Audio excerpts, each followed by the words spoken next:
بسم اللہ الرحمن الرحیم۔ السلام علیکم ورحمۃ اللہ۔ اسلامک نالج پر مبنی سوال جواب کی ایمان افروز سیریز میں خوش آمدید۔ سوال نمبر 1، کیا قربانی کرنے والا غیر ضروری بال صاف کر سکتا ہے؟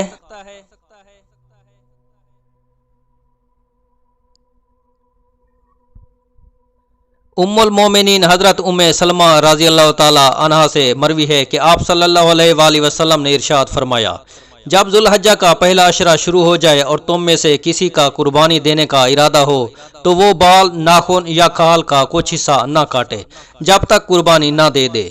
بہتر یہ ہے کہ ذوالحجہ کا چاند نظر آنے سے پہلے صفائی کر لی جائے، لیکن اگر کسی وجہ سے نہ کر سکے اور زیر ناف بال اور ناخنوں کو 40 دن سے زیادہ ہو رہے ہوں تو ایسی صورت میں ان کی صفائی ضروری ہے، ورنہ نہیں۔ سوال نمبر 2، کیا اللہ تعالیٰ کی طرف سے قربانی کر سکتے ہیں؟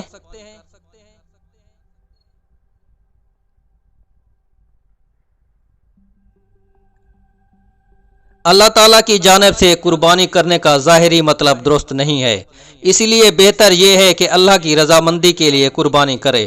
تاہم اگر کوئی اللہ کی طرف سے قربانی کرتا ہے اور اس کا مقصد اللہ کی رضا کے لیے قربانی کرنا ہے تو قربانی ہو جائے گی۔ سوال نمبر 3، کیا عورت جانور ذبح کر سکتی ہے؟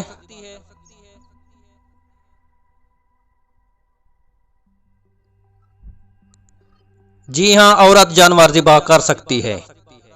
سوال نمبر 4، قربانی کا نصاب کیا ہے؟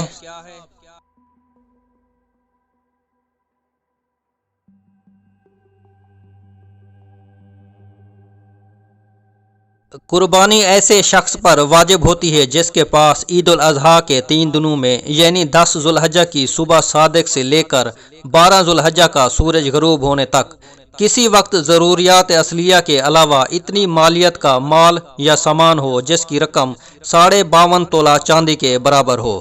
لہذا جس شخص کے پاس مذکورہ مالیت کی ضروریات اصلیہ سے زائد کا مال ہو اس پر قربانی واجب ہوگی۔ فی تولہ چاندی کی قیمت اوپر نیچے ہوتی رہتی ہے، اس لیے عید قربان کے دن جو قیمت ہوگی وہی معتبر ہوگی۔